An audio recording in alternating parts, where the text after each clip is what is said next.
welcome to a fall vlog. I feel like I'm Oprah when I say I love fall, but I truly do. It is my favorite season. I love when the trees start changing colors. I just love the cozy vibes and just everything about the cooler weather. It just makes me so happy. I love this time of year because I can pull out my sweaters. I'm not sweating half of the time, although it is mid-September almost and it's 85 degrees outside, but we're just gonna pretend for this vlog, for this weekend, and we're gonna have a very fall time. Unfortunately, we were supposed to go to New York City this weekend for a wedding, but Mark hurt his back pretty badly, so we are staying home. Health is so important. We're getting older, and the older we get, the harder it is to recover, it seems like. So we're gonna have a very easy and relaxing weekend, and I thought I would take you along. In this video, we're going to go thrift shopping. We're going to stop by Half Price Bookstore because I did recently film an unhaul. I'll link it up right here. We're going to just bop around and just have a really good time. I also plan on going thrift shopping for some fall decorative pieces. I normally don't decorate for October and spooky season, but I am in the mood to add some color to this house, make it feel more cozy. That means candles, maybe a little bit of decor. We'll see what we can find at the thrift store. The main book for this video that I plan to read all weekend, it is Long Bright River by Liz Moore. If you know me, and you might know me and you might not, my name is Shuba. I recently read her newest release, which is The God of the Woods, and I loved it so much. I was told that after reading her book that this is the next best book she has written, and I had to pick it up. I'm 50 pages in and I'm loving it already. This is a story about Mickey. She's a cop in Philadelphia. She has a sister who lives on the streets. Her sister's name is Casey. Casey goes missing, and while that happens, Mickey discovers that there's a homicide going on, so she's trying to figure out and solve this homicidal case, but also trying to find her sister. I guess they are sort of friends. They're not, because they're not really talking to each other. She's trying to find her sister and hope that her sister is not dead. Ugh. Already loving the story. It is eerie. It's creepy. I'm learning a little bit more about Philadelphia. I have to say, I love that Liz Moore is from Philadelphia because she puts that into her work, and she's so detailed with her writing style that you feel like you're there. Also, this story is told between then and now. We're going back in time to get a better picture about Mickey and her sister Casey and what really drove them apart. I'm only 50 pages in. It's a chonker. It's about 400 plus pages, so I'm hoping to dive into this a little bit more this weekend. I just wanted to give a quick intro, even though that wasn't very quick. I hope you enjoy watching, and let's carry on. It's a beautiful day. Let's go to the library because I have to pick up some books and also drop off some books.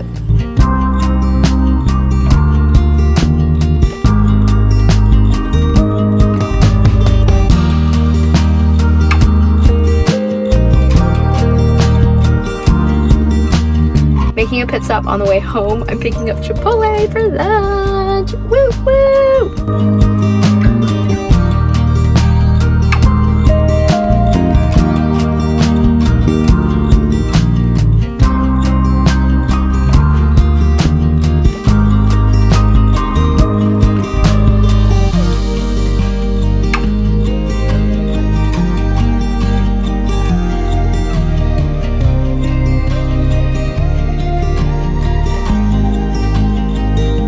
Thursday and I had to come to work today, so I'm downtown.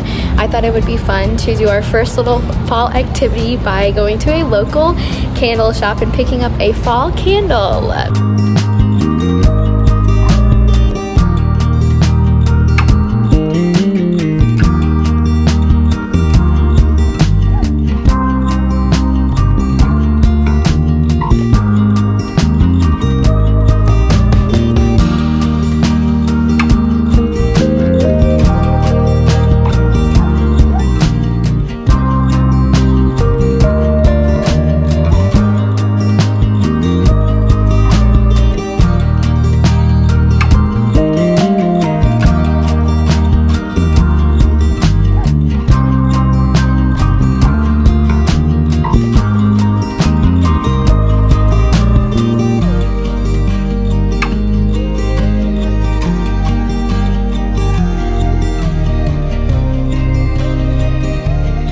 I did go to work today and I left during lunch to go pick up a fall candle. Perfect for this vlog. And I ended up getting this candle right here.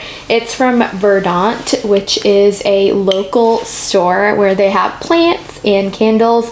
This is a vegan candle and the scent is white musk. It smells like fresh sheets, but with the trees. I don't even know what musk is supposed to smell like. White musk is often used as a base note in perfumes and other fragrances. Fresh pine trees and sheets, like a sweet sweat. This does not smell sweaty.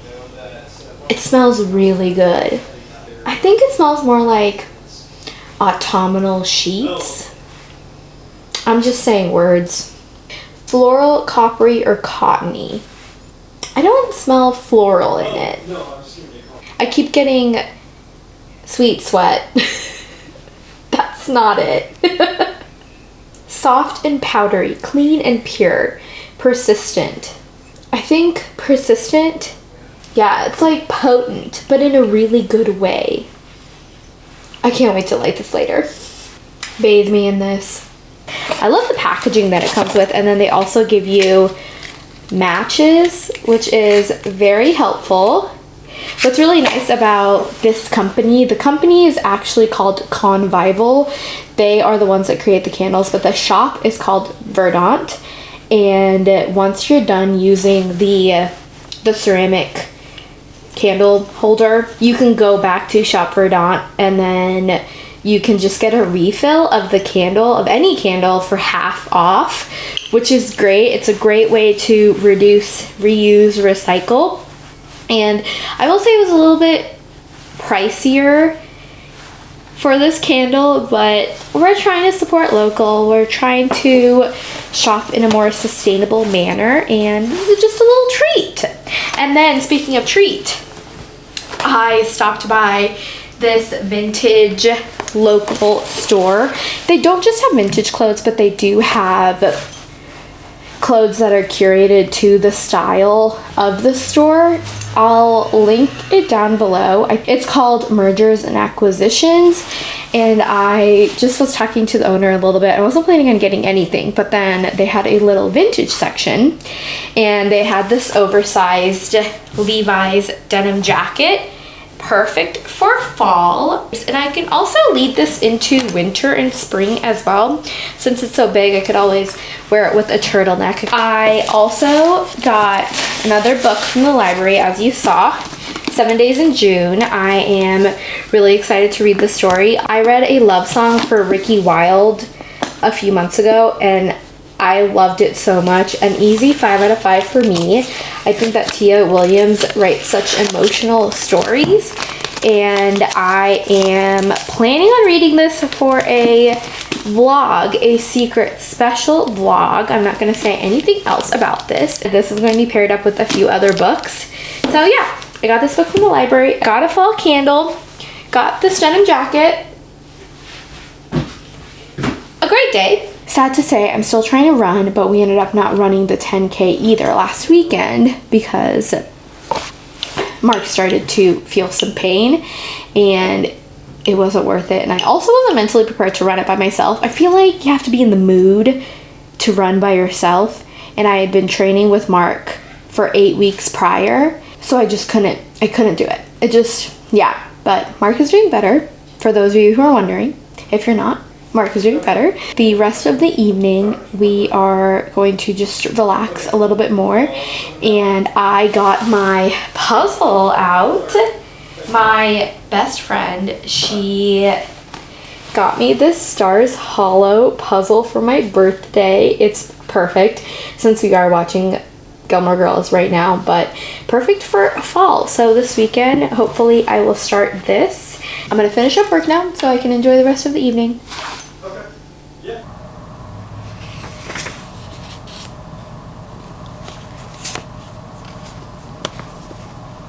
Let me turn this off. Hello, it's the next day. I'm here to give a reading update of Long Bright River. I'm on page 159. This book is very heavy and very emotional.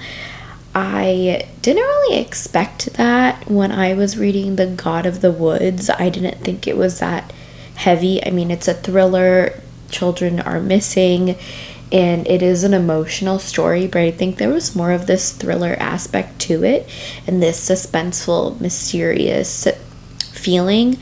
But Long Bright River, it has to do with drugs and fentanyl and overdosing, and it takes place in Kensington, Philadelphia, which is a part of Philly that's just known for its drug problem. It's a lot heavier of a story to read than I thought it would be. It's really, really good. Liz Moore is known to write literary fiction, literary thrillers. And if you guys know what makes something literary, I mean, if you break down literary, it's just literature. There is like literary fiction, there's contemporary fiction. How I think I define literary in general, or literary thrillers for this example, it's thrillers that just have really beautifully descriptive writing. Please correct me if I'm wrong, but I was thinking about that while I was reading God of the Woods, and then also again here, I really feel for Mickey. This story reminds me of True Detective, but also it reminds me a lot more of the HBO show Mayor of Easton with Kate Winslet. If you have not watched that show, it's so good. It's about a cop in Easton. I don't know what part of the country it's in. It's been a while since I've watched it. And there is a murder of a high school student that occurs, and she's trying to put the pieces together to try to figure out like what actually happened. And Easton is such a small town where everybody knows each other, and it reminds me a lot of this story. And Mare, who is our main character in Mayor of Easton, her character reminds me a lot of Mickey as well. Mickey is very secluded with her lifestyle. She has a son, and that's kind of it. She doesn't really have that big of a support system. She's isolated from her family, and especially she doesn't talk to her sister Casey. I just feel for Mickey because she doesn't really have anybody to turn to. She's just navigating this homicide and trying to find her sister while taking care of her son all by herself. It has a lot of similarities to Mayor of Easton, and both Mayor and Mickey are stubborn, they're headstrong, and I know you kind of have to be that way when you're a cop and you're dealing with such heavy situations. I am almost halfway through the book, and we still have no sign of Casey. She's still missing. I feel bad for the city. I feel bad for our main character. Mickey just deserves some good luck. Okay, I'm gonna keep reading. I have work in about 45 minutes, so I'm gonna continue with Long Bright River.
part in this book where I just can't stop reading. It's really good. I really like the jumping back and forth in time. What's really sad about this is that Casey and Mickey used to be best friends.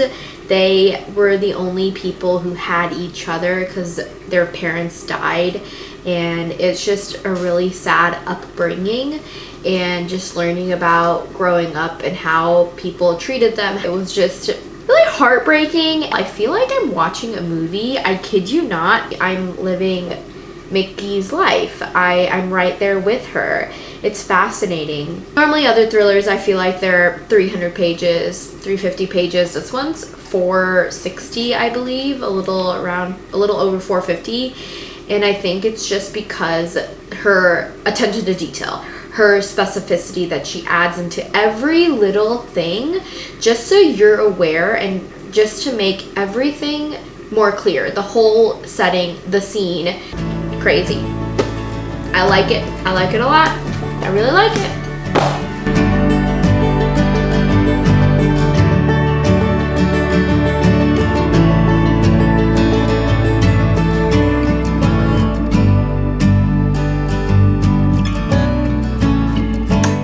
Chef's kiss.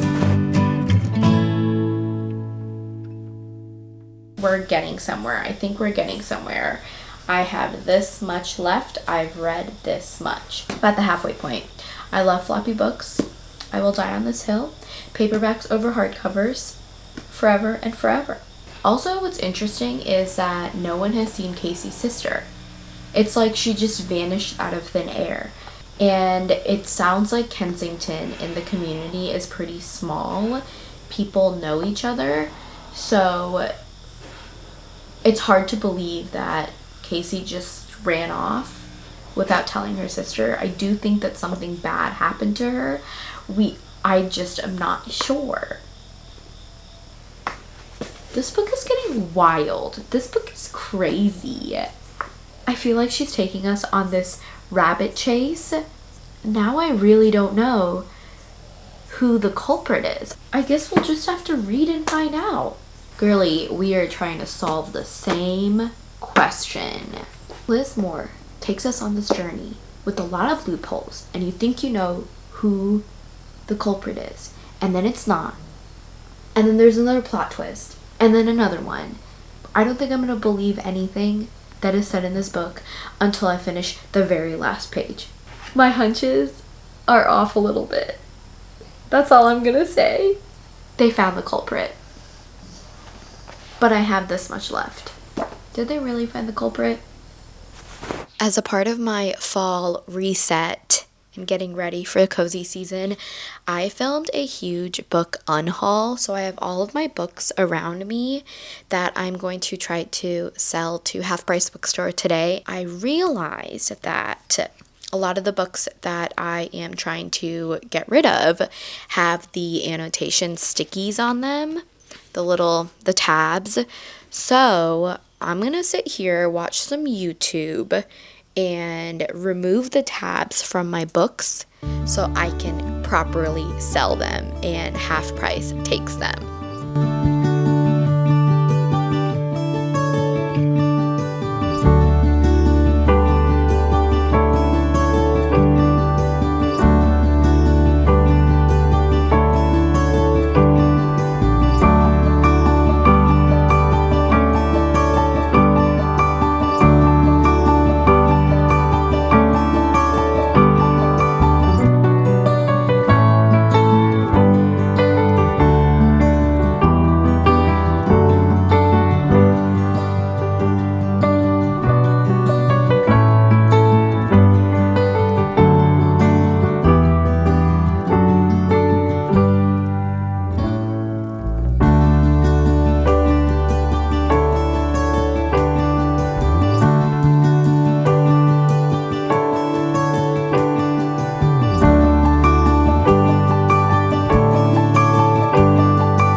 shame that I am not in New York right now because I got so many cute clothes from Nuuly that I can't wear, so I'm wearing them around all weekend. We went to the thrift store, so I thought I would share what I got. We'll start off with the fall bits. We got some pumpkins just to put around the house on the coffee tables, and just some pumpkins and gourds. Aren't they so little? So fun. Fetch. So fetch. I'm bringing fetch back. We also got 2 fun canisters. This one is very fall. It has little acorns on it. Turns out it's actually a candle. The smell is very subtle. I just thought once we're done with it, then we can use it for dog treats or just a jar and then reuse it every single year. We couldn't pass this up. I'm a sucker for jars. And this one specifically has dogs on it. It says good dog goodies, and it's a dog sleeping and dreaming of cats. Thought it was perfect for a house. I did get 2 bags of clothes. Here's the thing though. Normally if I would have shopped online, I probably would have spent around $80 for 2 sweaters. So instead, I got like 8 sweaters. I got a few sweaters from City Thrift, our thrift store that we go to frequently. So I thought I would do a little try-on haul. This is a fun acrylic green sweater. It's oversized. There's a hole in the back, but nobody needs to know. No one can see it. I love this forest green sweater. It's the perfect length. The pattern on it with the checkered is very fun and different. Perfect for fall. This is a fun reddish with a v-neck. Reminds me of a men's sweater. Maybe it is. A little oversized and itchy. This next one might be one of my favorites. It's a blue checkered pattern. Has a cut on the bottom. Just cozy overall. This is a fun magenta-ish purple. It's oversized and I love it so much. The color looks great on me. Gotta check my hair really quickly. I really like this one, minus the shoulder pads. Those have to go, but this is just very unique. Gotta get ready for the holidays with this Christmas sweater. I love the small little details on it. Perfect for the holidays. I'm ready to go. This last one is actually my favorite. It is floral and fun. It's unique. I probably would not find it anywhere else. That is my sweater haul from the weekend. I'm really excited for fall. I feel like I have some really good staples. I can wear all of these sweaters at home and dress them down, but also I can wear them with jeans when I'm going out, maybe a skirt and some tights and some booties. They're pretty versatile and I am very happy with my selection.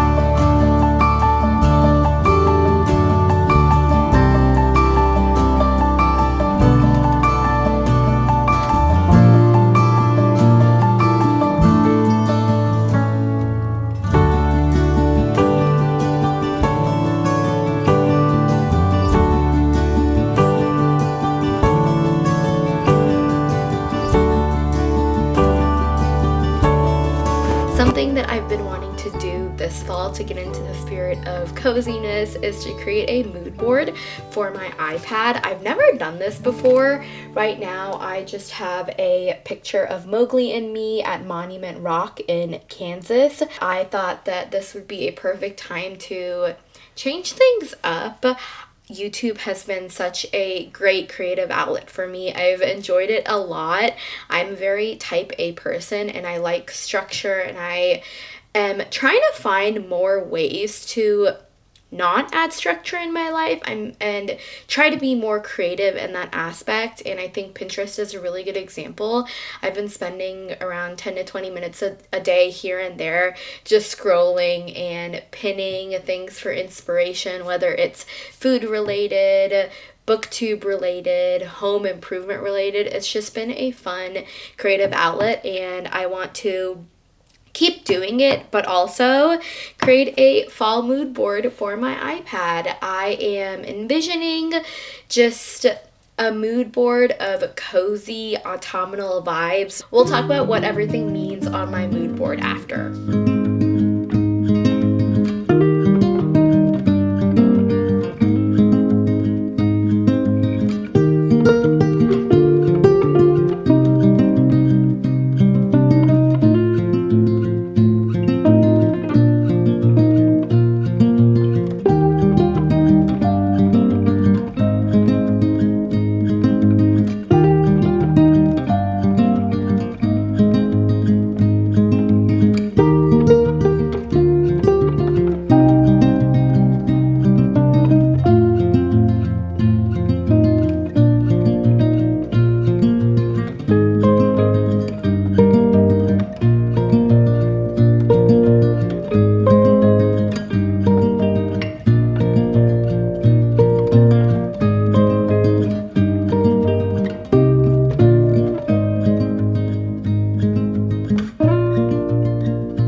It turned out really well. I really like it. I'm proud of it.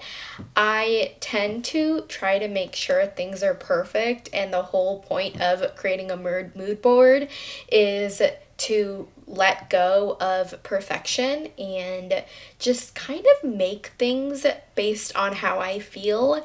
And I really am glad this is how it turned out. I like it so much that I made it my background on my iPhone as well. So this was a lot of fun. Maybe this is something that I will continue doing per season, and maybe in the new year I can do a goals mood board and things I'm looking forward to for 2025.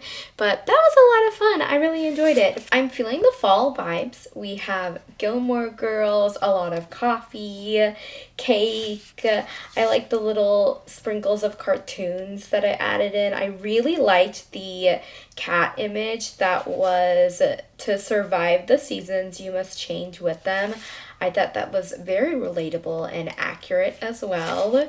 Moving into each season, there's cinnamon rolls, there's bookstores, just all cozy vibes, and I love it. I'm happy with it. Very happy.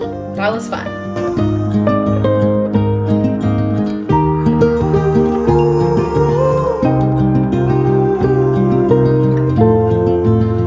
You know, there's something about holding a mic and just feeling like you have absolute authority towards the world. I feel so powerful right now with this tiny little mic, and it's so cute. It's been a few days. The last time I picked up the camera was over the weekend. We're already on Tuesday of the new week.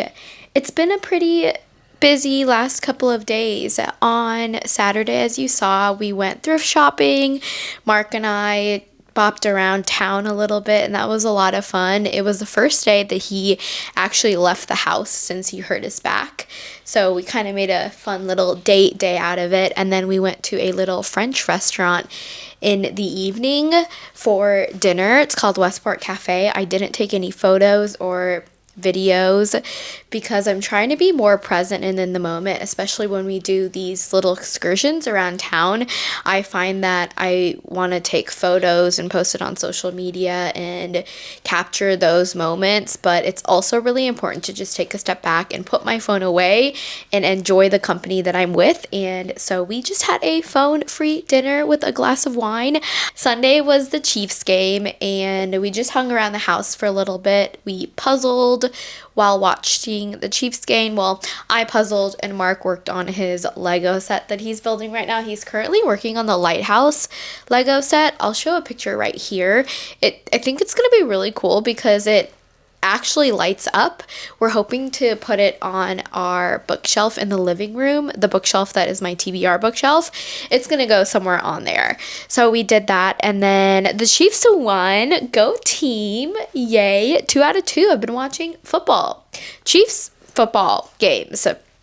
Can you believe? That was the weekend though. It was a really good time. I now have to go through my closet and swap some things out because fall is upon us. It's coming. It's going to arrive eventually. I did end up finishing Long Bright River by Liz Moore. I have no words. Automatic 5 out of 5 stars. I'm going to read everything that Liz Moore puts out. I need to read her previous books as well. This book was so devastatingly good. I know I had mentioned briefly, and I probably should have talked about this a little bit more, which is why I'm going to bring it up now. This has to do with the opioid crisis in Philadelphia, and it's something that Philadelphia deals with today as well. It is so heavy and dark, and there's so much detail about drug use and what happens when you do use drugs and what happens when you're trying to take a break, and there's really no such thing as just taking a break. And there's a lot of talks about what really happens when you relapse and the medications that you have to take if you're pregnant, and it was just very eye-opening and heavy. I've learned so much more about heroin than I ever have. This is a really dark book, so definitely a trigger to look out for if you are wanting to read this story. I ended up really liking it. All of my hunches proved me wrong. Liz Moore does such a good job about making us think that the target is one person, but then it's wrong. You're wrong. You end up being wrong. I did not see the ending coming at all. At all. Oh, man, it was really good. I liked how the book ended. I am a true believer that not all stories need to have happy endings. I think that this story had a somber ending. It made sense to the plot, and it made sense based on the interactions between our two sisters. I think that it just ended in a nice way. I wasn't super satisfied, but I think that that's the point of a book like this. And I think that that truly is another reason why I give it a 5 out of 5 stars. It was really good, and I loved all of the details that we got in this story. I am glad that it was as long as it was. I know I had mentioned that this is a literary thriller. It's literary mystery because of the attention to detail and the beautiful writing style. You get chills when you're reading this story. I definitely felt eerie and just unsettled, and I'm so glad that I read this. I loved it. It was really good. Highly recommend. Definitely, highly, very much, absolutely, 110% recommend that you read Long Bright River by Liz Moore. Oh my goodness, I forgot to mention this. We went to Half Price Bookstore right before dinner. I left Half Price Bookstore with no new books. That's right. I purchased 0 books. I even walked around for maybe 20 minutes because we had to wait while they were taking a look at the books. And this officially means that I have not purchased a book in 2 months. Yeah, that's right. The last time I went book shopping was back in August for my birthday, and that doesn't even really count because the books were from either Mark or from family as birthday gifts. So truly, I have not shopped for books in such a long time and used my own money. I'm trying to keep this momentum going, and I'm trying not to purchase books until 2025. January 2025. I'm trying really hard. I have about 70 books on my physical TBR shelf I have not read yet. That's a lot of books. And I'm going to try to focus on reading Kindle Unlimited books and using my library. And that is my book buying ban update. With that, we should probably end this video. I will see you in another reading vlog and talk to you later. Bye!